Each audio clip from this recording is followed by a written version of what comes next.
요즘 실버타운 광고가 눈에 띄게 많이 보이고 있습니다. 정부가 10년 가까이 막았던 분양형 실버타운을 다시 허용하는 쪽으로 가닥을 잡은 가운데 얼마 전 9년 만에 도입하기로 했다고 합니다. 최고급 시설과 편리한 커뮤니티 시설 등 화려한 광고로 노년의 우리들을 유혹합니다. 광고를 보고 실버타운 입주를 고려하는 사람들이 많아졌습니다. 은퇴 후 행복한 삶을 꿈꾸며 많은 사람들이 선망하는 실버타운. 하지만 실제로 입주해보니 꿈만큼 멋진 곳은 아니었다고 후회하는 목소리도 적지 않습니다. 과연 실버타운은 은퇴 후 행복한 삶을 보장하는 천국일까요? 아니면 지옥일까요?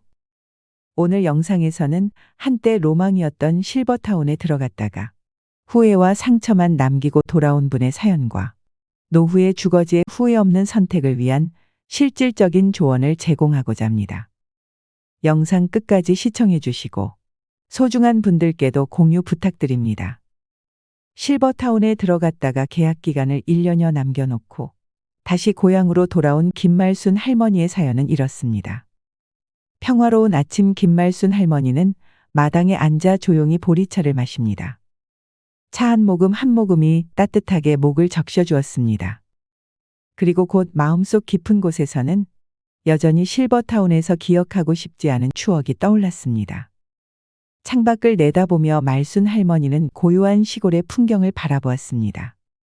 이제는 다시 고향으로 돌아와 편안한 일상을 보내고 있었지만 실버타운에서 시간은 그녀에게 깊은 상처를 남겼습니다. 70대 중반의 김말순 할머니는 조용한 시골 마을에서 평생을 보낸 후 실버타운으로 이사를 결정했습니다. 말순 할머니는 다정하고 인자한 성품을 지닌 분으로 세 자녀를 모두 키워내고 이제는 자신의 여생을 편안하게 보내고자 했습니다. 남편은 몇 해 전 세상을 떠났고 자녀들은 각기 다른 도시에서 바쁜 삶을 살고 있어 말순 할머니는 혼자 남겨진 시간을 채우기 위해 실버타운을 선택하게 되었습니다. 무엇보다 남편이 없는 일상은 지루하고 쓸쓸했는데 그리고 혼자 지내다가 갑자기 아프게 될 경우 곤란한 상황 때문에 실버타운에 더욱 더 끌렸죠. 말순 할머니는 작은 텃밭을 가꾸는 것을 좋아하며 젊은 시절에는 마을 사람들에게 손맛 좋은 음식 솜씨로 유명했습니다. 사람을 좋아했던 할머니는 마을 사람들에게도 친절했습니다. 새벽 일찍 일어나 마당을 쓸고 집안을 정돈하는 일은 할머니의 오랜 일과였습니다.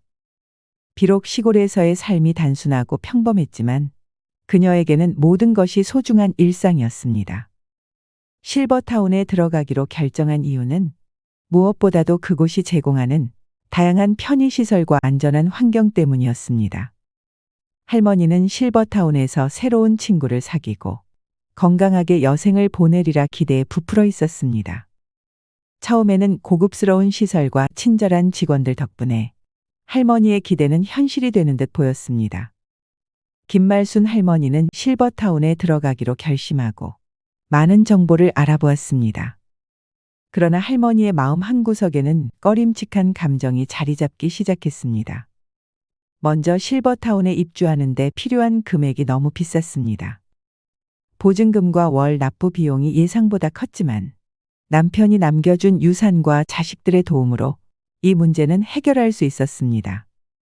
그러나 입소 자격 조건을 확인하면서 할머니는 당혹감을 느꼈습니다. 80세 이상은 신규 입소가 불가하고 혼자 거동할 수 없거나 치매가 있는 사람도 입소할 수 없다는 규정이 있었습니다. 매년 치매 검사를 받아야 했고 문제가 있으면 더 이상 실버타운에 머물 수 없었습니다. 이 사실을 알게 된 순간 말순 할머니는 말문이 막혔습니다. 할머니는 자신이 나이 들고 몸이 아파서 실버타운에 들어가려 했지만 오히려 이런 조건들이 그를 막고 있다는 사실이 기가 막혔습니다. 이 규정들은 말순 할머니의 마음을 어둡게 만들었습니다. 물론 할머니는 자격 조건에 모두 부합하기 때문에 입소를 할 수 있었지만 이후 나이가 들면 버려지는 기분이 들어 기분이 좋지는 않았습니다. 김말순 할머니는 실버타운의 치매 관련 규정에 대해 생각하며 조용히 혼잣말을 했습니다. 매년 치매 검사를 받으라니 그럼 내가 언제라도 내쫓길 수 있다는 거잖아. 이런 곳에서 마음 편히 지낼 수 있을까? 아니, 애초에 이런 규정을 만든 사람들이 우리 같은 노인들의 마음을 이해나 할까? 그때 실버타운 직원이 할머니를 설득하기 시작했습니다. 어르신, 저희 실버타운에서 유명 셰프님이 만드는 식사를 챙겨드려요. 또 몸이 불편하시면 바로 진료 받으실 수 있도록 의료진이 상주하고 있습니다. 상담사는 부드러운 미소를 지으며 이어갔습니다. 그리고 어르신 혼자 계시면 심심하잖아요. 저희 실버타운에는 목욕탕과 헬스장, 탁구장, 노래 연습실 등 다양한 시설도 사용하실 수 있어요. 할머니의 눈빛이 조금씩 밝아지자 상담사는 더욱 열정적으로 설명을 계속했습니다. 그리고 저희는 50여 개의 다양한 동아리 활동을 운영하고 있습니다. 할머니께서 관심 있는 분야에 참여하셔서 새로운 친구들을 만나고 함께 활동을 즐기실 수 있습니다. 또한 매주 새로운 문화 체험 시간이 마련되어 있어 다양한 문화를 접하고 풍부한 경험을 쌓으실 수 있습니다. 상담사는 할머니에게 따뜻한 미소를 지으며 말을 맺었습니다. 많은 분들이 이곳에서 만족하셔야 어르신도 이곳에서 행복한 시간을 보내실 수 있을 거라 믿습니다. 우여곡절 끝에 결국 할머니는 실버타운에 입주하기로 했습니다. 치매 검사가 마음에 걸렸지만 상담 직원이 할머니를 끈질기게 설득해 입주하기로 마음먹었습니다. 김말순 할머니는 실버타운에 입주한 첫 달 동안 행복감을 느꼈습니다. 새로운 환경에서의 생활은 할머니에게 신선한 공기처럼 다가왔습니다. 매일 정성껏 준비된 식사를 하고 다양한 시설들을 이용하며 여유로운 시간을 보낼 수 있었습니다. 할머니는 매일 아침 창가에 앉아 따뜻한 차를 마시며 새로운 삶의 활기를 느꼈습니다. 그러나 시간이 흐르면서 할머니는 점점 불편한 점들을 느끼기 시작했습니다. 그중 하나는 사람으로부터 오는 스트레스였습니다. 입주한 지 한 달쯤 되었을 때 친한 할머니 한 분이 생겼습니다. 그녀는 처음에는 따뜻하고 친근하게 다가와 말순 할머니에게 큰 위로가 되었습니다. 하지만 이내 그 친한 할머니는 매번 자식 자랑을 시작했습니다. 자녀들이 얼마나 성공했는지, 어떤 선물을 받았는지, 가족과 함께한 여행 이야기 등을 끊임없이 늘어놓았습니다. 말순 할머니는 처음에는 그 이야기를 들어주었지만 점점 짜증이 나기 시작했습니다. 오늘 우리 사위가 말이야. 보너스 받아서 선물을 잔뜩 사서 왔더라고. 이래서 다들 대기업 그러는 거야. 말순 할머니는 더 이상 참을 수 없었습니다. 알았으니까 자랑 그만하고 얼른 가봐. 그러나 옆집 할머니는 꿈쩍도 하지 않고 계속 자랑을 이어갔습니다. 이번에도 뽀보너스 나왔다고 하면서 임플란트를 새로 해준다고 하지 뭐야. 내 이가 몇 개 안 좋거든. 말순 할머니는 옆집 할머니의 등을 떠밀다시피 하며 문 쪽으로 인도했습니다. 이 불편한 감정은 시작에 불과했습니다. 말순 할머니는 실버타운에서의 생활이 점점 더 견디기 어려워지는 것을 느꼈습니다. 처음에 설렘과 기대는 사라지고 그녀의 마음속에는 불안과 외로움이 자리 잡기 시작했습니다. 실버타운에는 이상한 문화가 있었습니다. 매 끼니마다 제공되는 식사는 모든 입주민들이 활용할 수 있는 식당에서 제공되었는데 그때마다 모두들 격식 있는 차림으로 등장해서 식사를 하는 것이 하나의 관습이었지만 신경 쓰지 않았습니다. 그래서 매번 편한 복장으로 식당에서 밥을 먹었습니다. 그러던 어느 날 말순 할머니는 다른 사람들이 자신을 욕하는 것을 우연히 듣게 되었습니다. 저 할망구 매너하고는 실버타운에 살면서 격식이란 걸 모르네. 한 할머니가 콧방귀를 끼며 말했습니다. 다른 할머니가 비웃으며 덧붙였습니다. 맞아, 맨날 저렇게 후줄근한 옷만 입고 다니더라. 혼자 사니까 더 그런가 봐. 아무도 신경 안 쓰니 자기를 가꾸지도 않네. 여자는 늙어도 여자인데. 세 번째 할머니는 큰 소리로 웃으며 말했습니다. 명품 하나 없는 거 보니 자식들이 신경도 안 쓰는 모양이야. 우리 딸은 나한테 항상 좋은 것만 사주는데. 더 이상 참을 수 없었던 할머니는 자리에서 일어나 그들에게 다가갔습니다. 이봐요. 할머니는 분노에 찬 목소리로 외쳤습니다. 지금 무슨 소리를 하시는 겁니까? 세 분 몰려다니면서 남 욕하는 게 격식 있는 사람이 할 수 있는 태도예요? 어이가 없어서 제발 내면을 좀 더 가꾸세요. 말순 할머니는 그 말을 남기고는 자리에서 빠져나왔습니다. 그 사건 이후로 실버타운에서 말순 할머니에 대한 소문이 빠르게 퍼졌습니다. 다른 할머니들은 은근하게 그녀를 따돌리기 시작했습니다. 할머니는 식당에서 혼자 식사하는 시간이 늘어났고 모임에서도 외면당하는 일이 많아졌습니다. 마치 투명 인간이 된 듯한 느낌이었습니다. 할머니는 외로웠지만 그래도 꿋꿋했습니다. 어느 날 말순 할머니는 오랜 친구를 만나러 갔습니다. 친구는 주상복합 아파트에 살고 있었고 말순 할머니는 그곳에서의 생활이 어떤지 궁금해졌습니다. 친구의 이야기를 들어보니 주상복합 아파트는 실버타운과 비슷한 점이 많았습니다. 아파트 단지 내에는 식당, 헬스장, 커뮤니티 센터, 수영장 등 다양한 시설이 갖추어져 있었습니다.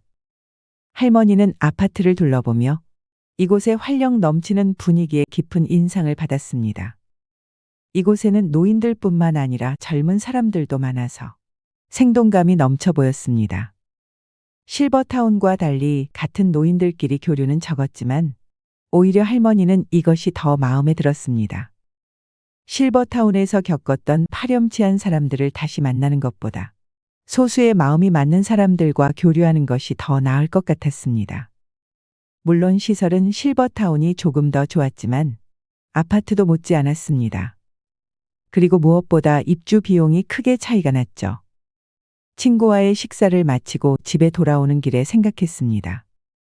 물론 장점도 있었지만 이제는 단점들만 눈에 들어오기 시작했습니다. 실버타운에서 제공하는 셰프의 음식은 처음에는 좋았지만 매번 먹다 보니 질리기 시작했습니다. 노인들을 상대로 한 메뉴라서 음식은 싱거워 맛이 없었고 집밥이 그리웠습니다. 광고에서는 많은 노인들이 있어 친구를 많이 사귈 수 있을 것이라고 했지만 현실은 달랐습니다. 대화 주제가 맞지 않아 교류가 거의 없었습니다. 실버타운의 노인들은 결국 모여서 남 욕이나 하고 자기 자식 자랑만 했습니다. 말순 할머니는 그런 사람들과 어울리는 것이 점점 불편해졌습니다. 값비싼 비용, 질리는 음식, 다른 사람 눈치를 봐야 하는 생활 방식, 그리고 무엇보다도 남의 이야기를 좋아하는 사람들 속에서 그녀는 진정한 행복을 찾지 못했습니다. 그래서 할머니는 결국 실버타운을 떠나기로 결심했습니다. 다른 할머니들은 말순 할머니의 결정을 말렸지만 그녀의 결심을 꺾을 수는 없었습니다. 여기를 떠난다고 해서 더 나은 곳이 있을까요? 한 할머니가 물었지만 말순 할머니는 단호히 대답했습니다. 여기서는 제 마음이 편하지 않아요. 더 이상은 못 참겠어요. 그렇게 말순 할머니는 결국 계약 기간을 채우지 못하고 위약금을 내고 실버타운을 떠났습니다. 다시 고향으로 돌아온 할머니는 편안한 내 집에서 새로운 삶을 시작했습니다. 우리는 나이 들면 어떤 곳에서 살지 고민하게 됩니다. 지금은 예전처럼 자기 집에서 가족의 보살핌을 받으며 여생을 보내기 어려운 현실입니다. 많은 노인이 실버타운이나 요양원 같은 노인 주거시설에서 삶의 마지막을 보내다가 병원에서 숨을 거둡니다. 많은 사람들이 그렇겠지만 형편이 닿는다면 제 집처럼 편안한 곳을 선택하고 싶을 것입니다. 실버타운은 일반 양로원과 비교할 때 경제적으로 여유가 있는 노년층이 선택할 수 있는 주거시설을 의미합니다. 24시간 경비 시스템, 최첨단 스마트 홈 시스템, 전용 골프 코스, 스파, 헬스장 등 상상 이상의 혜택을 누릴 수 있습니다.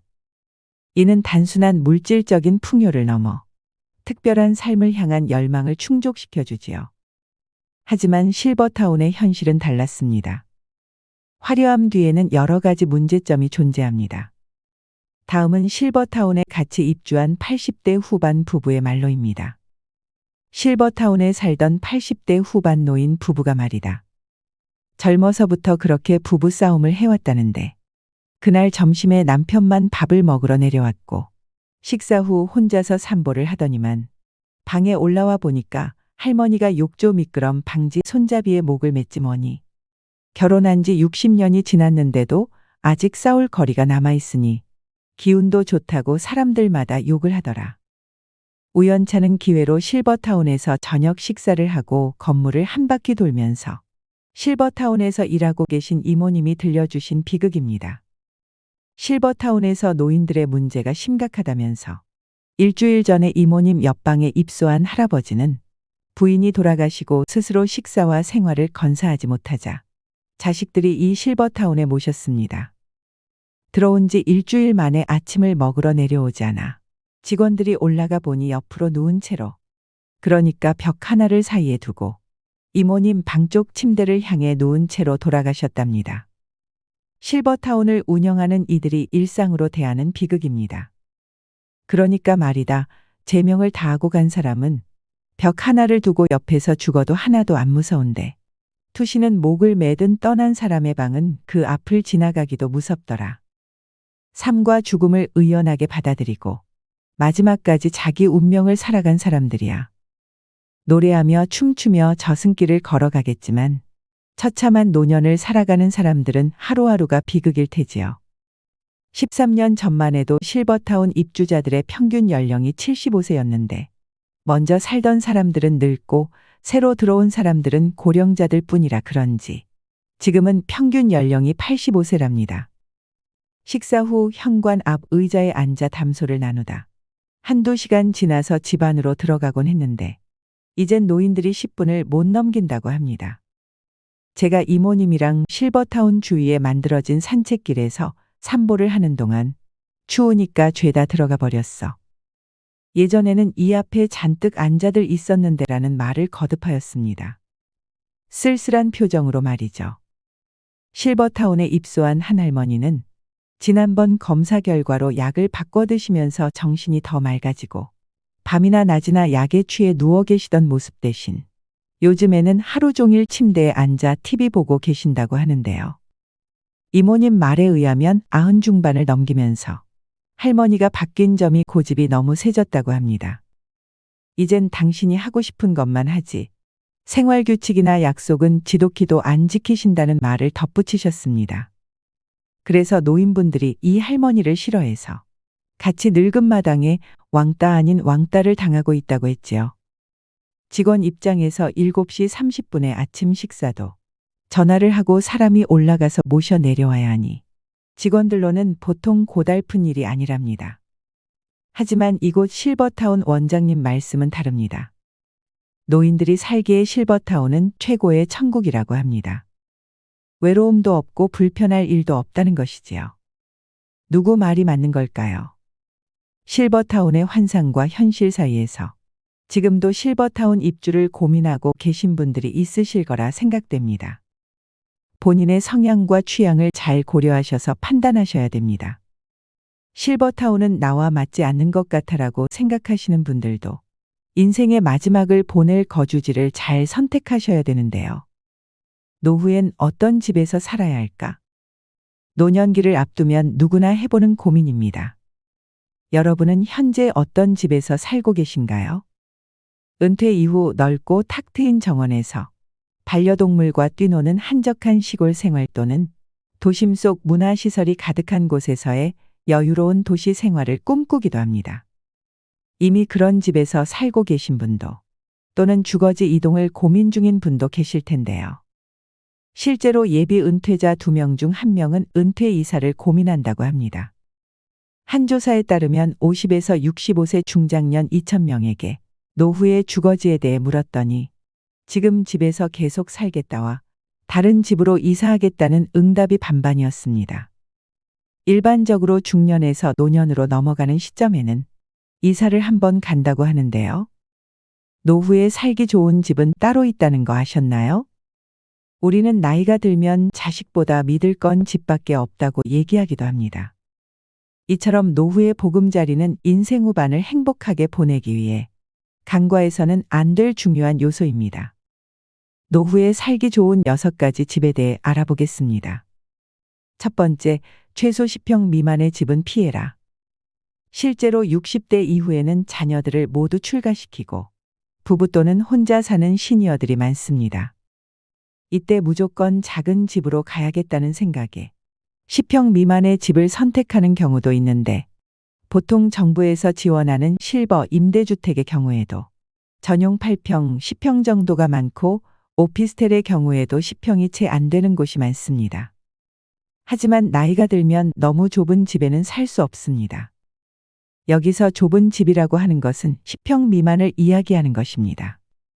10평이라는 것이 사람이 자기가 원하는 물건을 놓고 정신적 안정감을 추구하기에 최저 조건이며 흔히 말하는 복지적 공간이라고 합니다. 노후에 가장 좋은 주거 형태는 18에서 20평대의 소형 평수이면서 쇼핑, 의료, 취미, 오락, 친교까지 모두 가까운 거리에서 해결할 수 있는 주거 형태가 가장 좋습니다. 두 번째, 복지관 근처로 가라. 우리나라의 집은 학군에 따라서 집값이 결정되는데 반해 초고령 사회인 일본은 복지관 근처 집값이 굉장히 비싸다고 합니다. 복지관 근처에서 많은 노인들이 좋은 서비스를 받기 때문에 복지관 근처에 좋은 집이 많고 집값도 비싸다고 합니다. 나는 아직 복지관 다닐 나이는 아니야 라고 생각하시는 분들이 계실지 모르겠습니다. 하지만 지금이야 근처에 친구들도 있고 아직 왕성하게 일하시는 분들도 계시지만, 나이 들면 들수록 우리가 사는 곳에서 배움과 즐거움을 찾기는 힘든 것이 사실입니다. 그러다 보니 나중에는 어디에서 가장 많은 시간을 보내게 될까요? 바로 복지관입니다. 그 이유는 복지관 안에는 교육과 돌봄이 있습니다. 그뿐만 아니라 먹는 것까지 해결이 됩니다. 좋은 영양사도 있고 밥도 비싸지 않고 거기다가 각종 양질의 교육들이 많습니다. 자원봉사할 것들도 있어 보람도 느낄 수 있습니다. 시설도 굉장히 좋으면서 국가가 끊임없이 지원을 하고 관리까지 하며 전문가가 수시로 와서 교육도 합니다. 나이 들어 이런 집결된 서비스를 받을 수 있는 곳은 복지관 말고 찾기 힘듭니다. 물론 돈이 많은 분들은 어디서 배우든 어디서 먹든 부족함이 없겠지만 우리는 조금 부족할 수 있습니다. 특히 요즘같이 물가가 높을 때는 문 밖을 나가기가 무서울 정도입니다. 무엇을 배워보고 싶어도 돈 걱정부터 앞서게 되는데, 이럴 때 복지관이 대안이 될 수 있습니다. 그래서 노후에는 내가 즐길 수 있고 친구도 만날 수 있는 복지관 근처에 사는 것이 좋습니다. 세 번째, 병원이 30분 이내에 있는 집을 선택해라. 가까우면 가까울수록 좋은 것이 병원이지만 제가 특히 30분을 강조하는 이유는 우리가 기초 의료 서비스에 접근하기 위한 최단 시간이 30분이기 때문입니다. 정말 위급한 상황을 제외하고는 30분 이내에 병원에 갈 수 있으면 됩니다. 요즘 의료시설이 잘 되어 있어 지방 몇몇 곳을 제외하면 보통은 30분 이내에 병원이 있습니다. 노후에 집을 선택할 때는 병원이 가장 우선순위가 되어야 합니다. 중년을 넘어가면서 건강에 대한 이슈가 굉장히 커지게 됩니다. 아무리 몸 관리를 잘한다고 해도 70이 넘어가면 병원을 자주 가게 됩니다.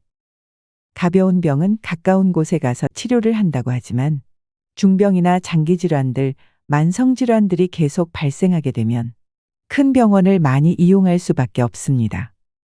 그래서 질병에 대한 관리가 가능한 곳이 30분 이내에 갈 수 있는 것이 가장 좋습니다.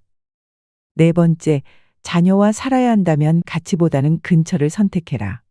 우리는 자녀와 살고 싶지 않지만 어쩔 수 없이 함께 살아야 하는 상황이 올 수 있습니다. 많은 시니어분들이 사별을 경험할 때 이사를 생각하게 된다고 합니다. 사별을 경험하게 되면 내가 몇십 년을 살던 내 집이 갑자기 공허하고 무섭기 시작합니다. 또 한 가지는 집이 너무 관리하기에 크고 어렵습니다. 그래서 그때 집을 좁혀 가거나 아니며 자녀들이 가까이 있는 쪽으로 옮겨가시는 분들이 많이 계십니다. 이때 우리가 반드시 생각해야 할 것 있습니다. 부모와 자녀가 함께 살면 주거비나 식비의 부담이 줄어들고 외로움은 어느 정도 해소될 수 있으나 사위나 며느리와의 관계에서 오는 새로운 인간관계 스트레스가 생길 수 있다는 것입니다. 따라서 자녀와 함께 살아야 한다면 함께보다는 근처에서 사는 것이 가장 이상적입니다. 손주가 어렸을 때는 손주를 돌보는데 손을 보태거나 성장을 지켜보며 삶의 활력을 얻는 것도 좋습니다. 이렇게 자녀와는 적절한 거리를 유지하는 방법이 노후 생활에서 스트레스를 최대한 줄이면서 현명하게 지내는 방법입니다. 5번째, 근처에 공원이나 산책로가 있는 집을 선택해라. 우리 시니어분들이 스포츠나 산책 등에 참여하는 비율이 매년 증가하고 있습니다. 노년기에는 늘어난 시간적 여유를 이용하여 산책이나 가볍게 운동을 할 수 있는 공원 또는 산책로가 주변에 있는 주거 환경이 좋습니다. 노년기가 되면 활동성이 떨어지고 야외 활동을 적게 하게 됩니다. 하지만 나이가 들수록 적당한 야외 활동을 하여 신체 활력을 증진해야 합니다. 동네 주변의 산책은 신선한 공기 자연의 아름다움을 느낄 수 있어 심혈관 건강 증진뿐만 아니라 노인 우울증 예방에도 아주 좋습니다. 6번째, 노후용 집은 따로 있다. 우리가 집을 소유하고 있으며 재산세 관리비 같은 여러 가지 유지 비용이 발생됩니다. 신혼이나 2에서 30대에 산 집이라면 30년 이상이 지난 건물이 됩니다. 여기서 반드시 확인하셔야 할 부분이 있습니다. 바로 노후에 내가 이 집을 매매한다면 얼마나 받을 수 있는지 금액을 미리 파악해 두는 것입니다. 내가 거동이 불편해져 돌봄 시설이나 병원에 가야 할 때 그 비용을 집 한 돈으로 충당할 가능성이 크기 때문입니다. 내가 가지고 있는 금융자산이 적으면 자택 매매를 고려하지 않을 수 없게 됩니다. 나이 들어 갑자기 닥칠 수 있는 상황들을 대비하는 것입니다. 그리고 현재 사는 집이 너무 오래되었거나 나에게 너무 크고 관리하기 어렵다면 노후용 집으로 이사하는 것을 권하고 싶습니다. 노후가 되면 다리에 힘이 줄어들기 때문에 너무 크고 넓은 집은 집만 될 뿐입니다. 젊고 아이들과 있을 때는 크고 넓은 집이 좋지만 혼자 혹은 둘일 때는 청소도 힘들 뿐 아니라 잡동사니들이 쌓이기 때문에 작은 집이 좋습니다. 집은 익숙함도 좋지만 그보다는 편리성이 중요합니다.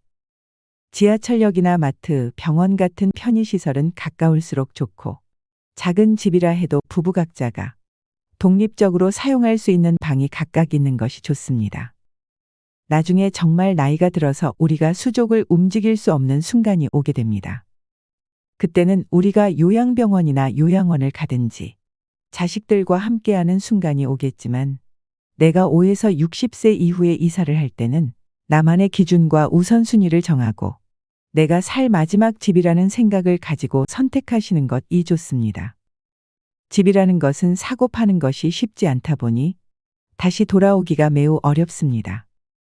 그러니 은퇴 이후에 주거지를 결정할 때는 이주의 목적을 명확히 하고 타인의 기준보다는 나를 기준으로 선택해 보셨으면 좋겠습니다. 오늘 내용이 도움이 되길 진심으로 바라며 행복한 노후를 위한 현명한 거주지 선택을 하셨으면 좋겠습니다. 황금빛으로 무르익어가는 여러분의 지혜로운 인생을 언제나 응원합니다.